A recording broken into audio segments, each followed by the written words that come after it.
사순절 특별히 고난중한 특별 새벽기도회 4일째 아침 또 우리에게 주신 하나님의 은혜가 사랑하는 귀한 성도들에게 충만하기를 주님의 이름으로 기원합니다.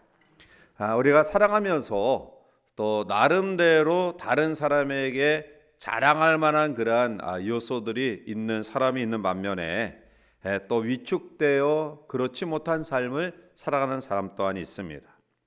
아마 자랑하는 사람들은 최고의 학벌 또 아니면 명문 가문 더 나아가 연봉이나 직장이나 또 경력이나 건강이나 미모나 나름대로 다른 사람보다 내가 좀 더 나음을 가지고 있다라는 사실을 자랑할 것입니다. 요즘 할머니 할아버지들은 손자나 손녀를 자랑하려면 돈을 내고 해야 된다고 하죠. 그런데 돈을 내고서라도 자랑하고 싶은 마음을 가진 것이 바로 할아버지와 할머니들의 마음입니다. 오늘 본문에 나타나는 사도 바울은 사실은 자랑거리가 굉장히 많은 사람입니다. 그는 학벌로나 가문으로나 또 사회적 지위로나 어떠한 사람에게 결코 뒤처지지 않은 아마 그 당시에 최고의 엘리트의 그런 부류에 있던 사람임을 우리가 잘 알죠.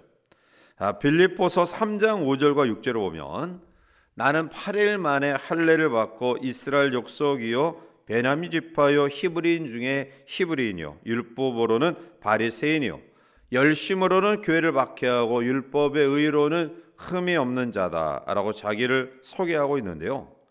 바울은 정통 히브리인이었고요. 그리고 그 당시 최고의 율법학자인 가말리엘 문화생입니다.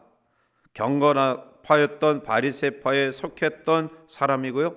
또 로마의 시민권을 가지고 살아갔던 사람이 바울입니다.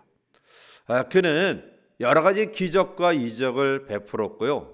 특별히 신약 27권 가운데 히브리서를 포함하면 14권 반 이상을 집필한 그러한 성경학자이기도 하죠. 그야말로 영성과 지성을 겸비한 타의 추종을 불허하는 그러한 거인이었는데요.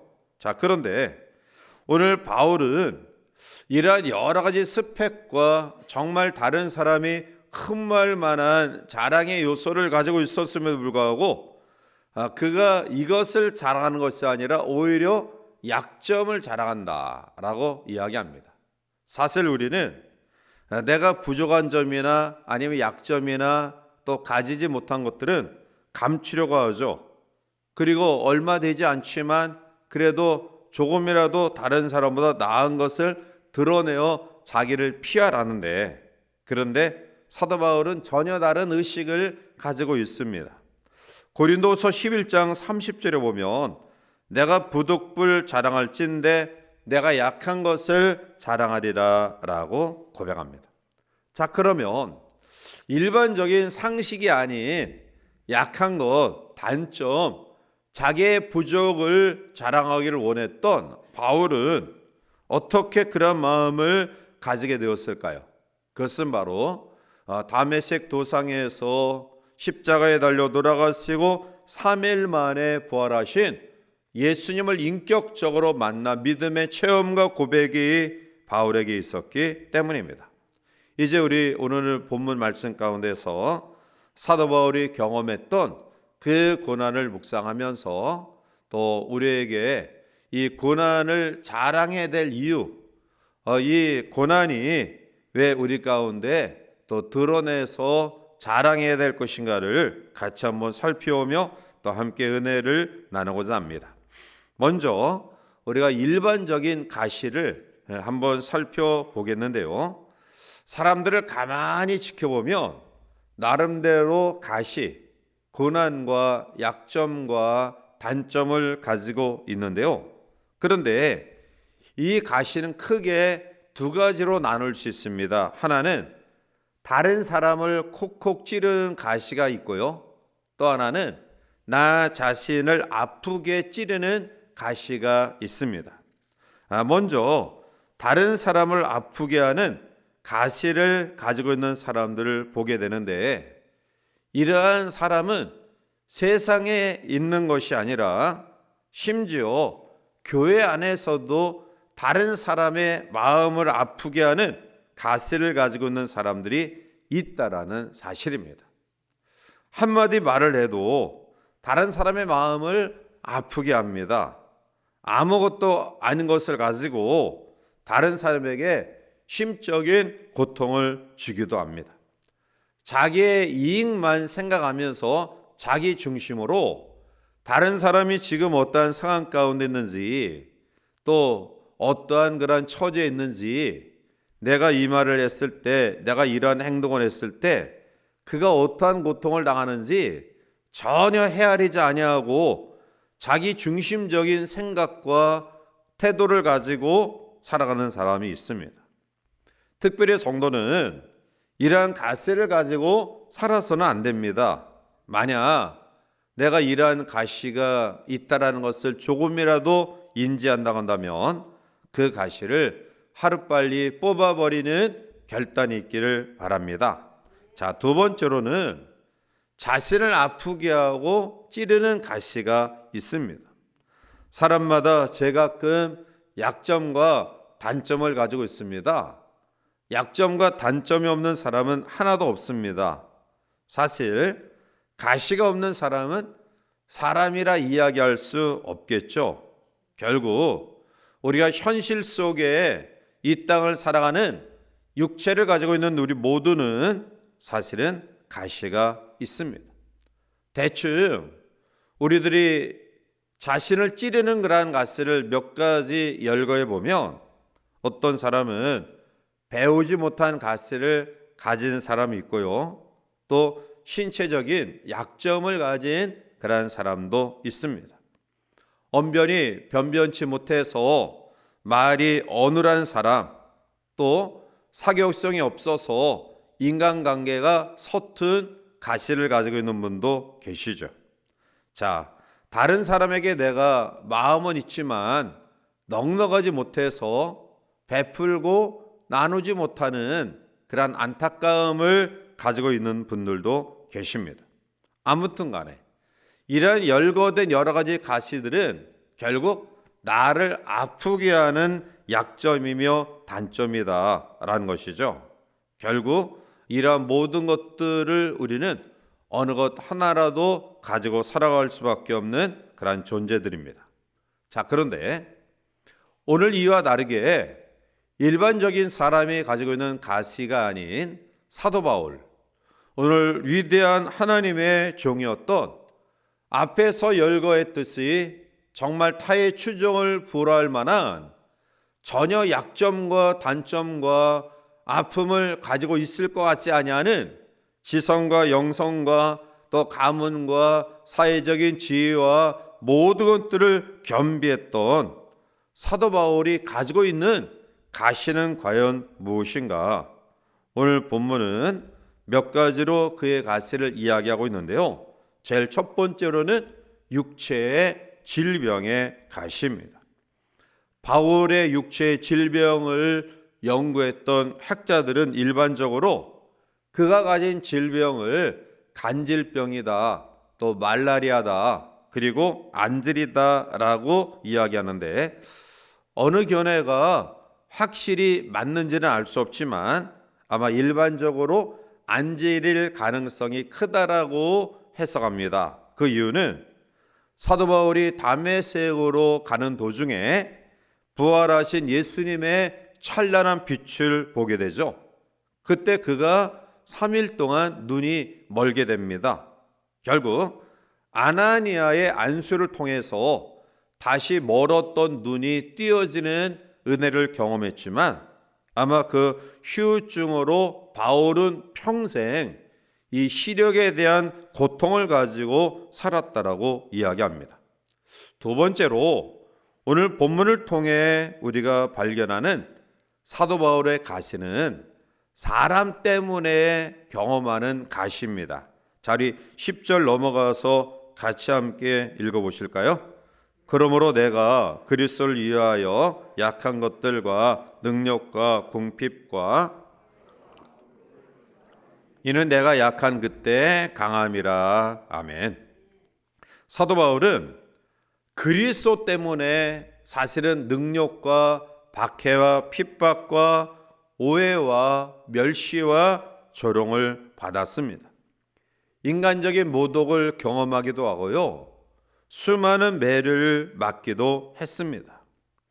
아마 더 아픈 것은 이러한 사람들 가운데 많은 사람들이 그와 함께 한 종족이었던 유대교에 속한 사람들이라는 것입니다. 이방인도 아니고 전혀 생면부지의 사람도 아니고 어떤 의식과 또 살아왔던 삶의 전통이 다른 전혀 다른 지역의 사람이 아니라 함께 동거동락하며 생활해왔던 유대교인들을 통해서 박해와 조롱과 배신과 비난을 받음이 아마 바울에게는 참 커다란 아픔이며 힘듦이었을 것입니다. 더욱이 조금 전에 말씀드렸던 육체의 가시는 질병은 사도 바울로 하여금 내가 하나님의 복음을 더 힘있게 복되게 그리고 더 아름답게 전하고자 했던 그의 마음을 가로막는 큰 장애며 고난이었습니다.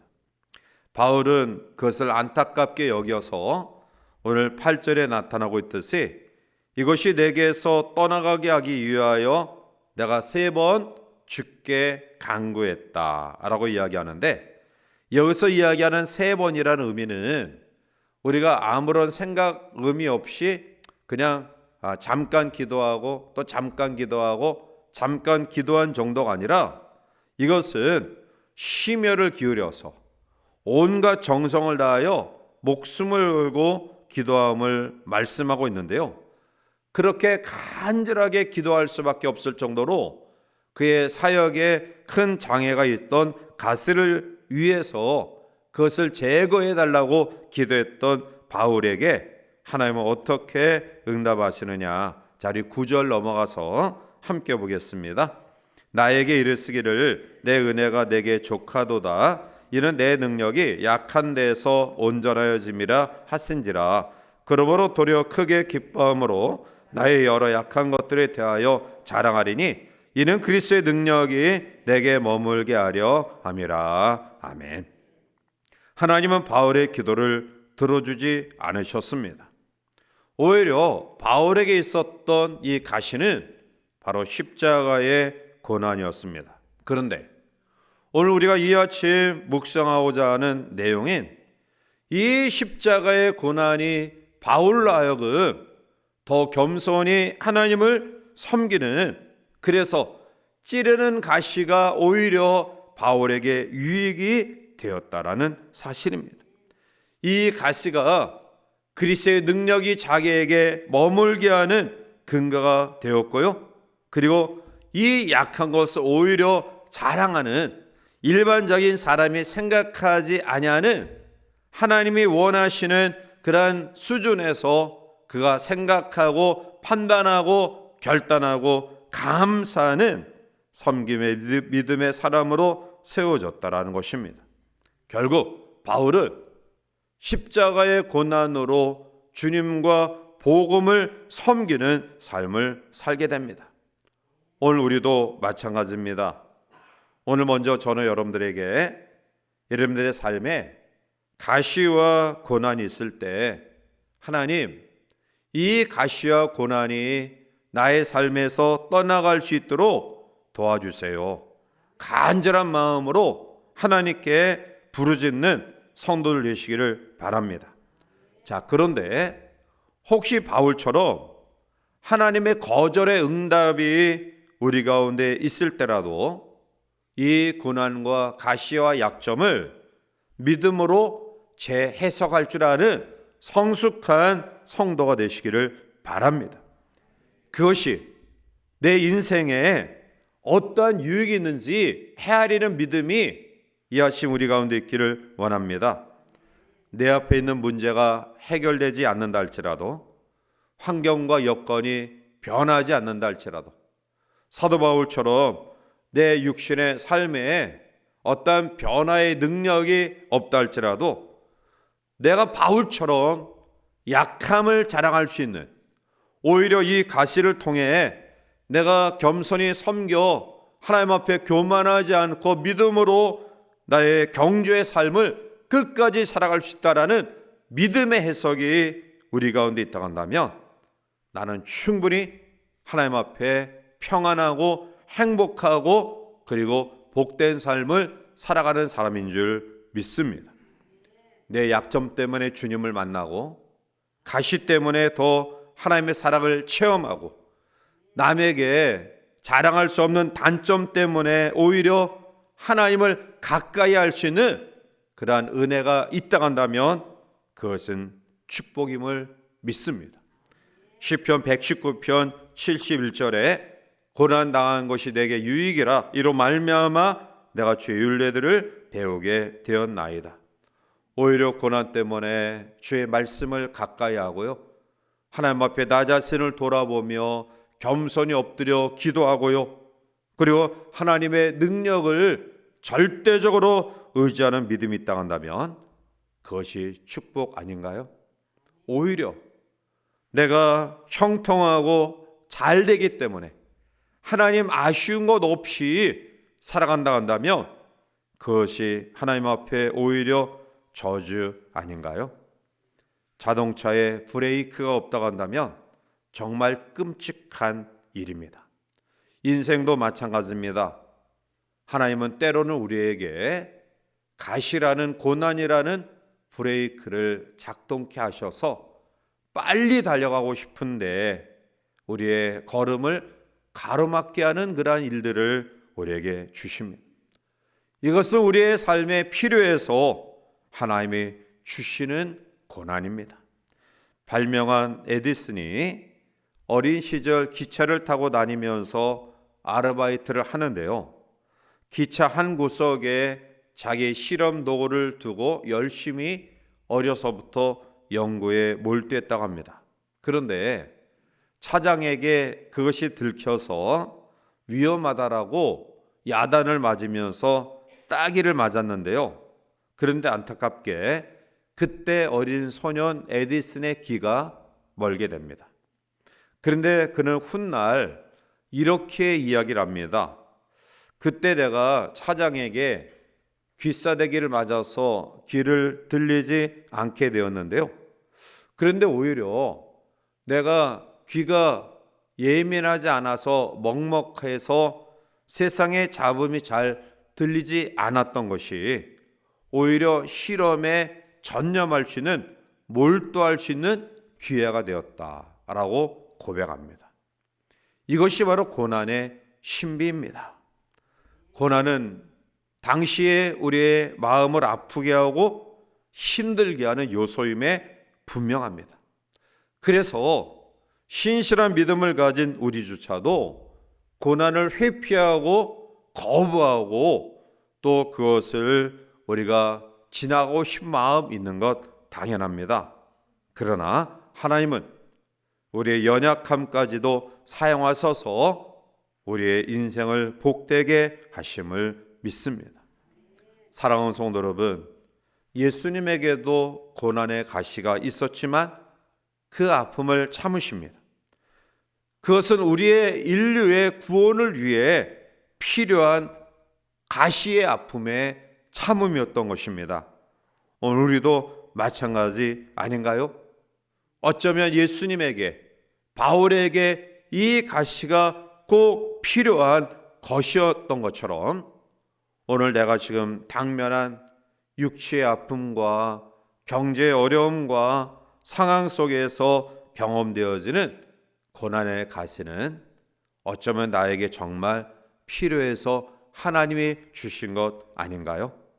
따라서 오늘 우리는 십자가의 고난, 이 가시를 불평하고 원망하고 또 하나님 앞에 좌절의 마음으로 패배자의 의식이 아니라 이것을 통해서 나에게 말씀하시는 하나님의 목적이 무엇인가, 이것을 묵상하면서 겸허히 주님 앞에 무릎 꿇는 겸손함이 우리 가운데 있다 한다면 예수님을 통해, 바울을 통해, 우리의 앞서간 신앙의 선진을 통해 그들이 가졌던 고난이 오히려 수많은 사람의 유익이 되었던 하나님의 거룩한 뜻들이 오늘 우리가 경험한 육체의 가시를 통해 아름답게 되어질 줄 믿습니다. 따라서 지금 고난주간 또 네 번째 날 십자가의 고난으로 우리가 짊어지고 있는 아픔은 있지만 그 속에서 역사하시는 하나님의 감당할 만한 능력을 다시 한번 힘입고 이것을 섬김으로 또 교회와 또 우리의 상황 속에 아름다운 유익을 펼쳐나가는 복된 성도를 되시기를 주님의 이름으로 간절히 축원해 드립니다. 기도하시겠습니다. 사랑의 하나님, 고난은 우리 모두가 피하고 싶은 과정임을 주님은 잘 아실 줄 압니다. 그것이 너무너무 힘들고 우리를 아프게 하기 때문에 차라리 고난 없이 우리가 주님을 섬길 수 있다고 한다면, 주님을 위해 헌신할 수 있다고 한다면 그 고난의 가시가 우리에게 제거되어지기를 원하는 것이 우리의 마음입니다. 그러나 우리의 생각과 깊고 높고 넓은 하나님은 오히려 그 가시의 고난이 우리에게 필요하기에 우리에게 허락하신 것임을 우리는 겸허히 깨닫고 원망과 불평 대신에 하나님 앞에 찬양과 감사로 그것을 감당할 만한 능력 가운데 거하게 해달라고 이 아침 겸허히 하나님께 구합니다. 하나님, 이러한 믿음으로 하나님께 간구하는 주의 백성들의 마음을 헤아리시고 우리가 정말 우리의 약점까지도 받아들이며 자랑할 수 있는 믿음을 통한 참된 평안과 또 하나님의 충만한 그러한 축복의 기쁨이 우리 가운데 가득할 수 있도록 도와 주시옵소서. 이 아침도 우리가 나가신 도적 사명을 기도로 감당하길 원하는 주의 백성들의 간구에 열방의 고통, 민족의 아픔, 교회가 소원하는 간절한 기도, 환우들, 논에 계신 성도들, 우리의 다음 세대들, 또 우리의 각자의 모든 기도의 제목까지 크신 응답의 역사를 허락하여 주시옵소서. 예수님의 이름으로 감사하며 간절히 기도하옵나이다. 아멘.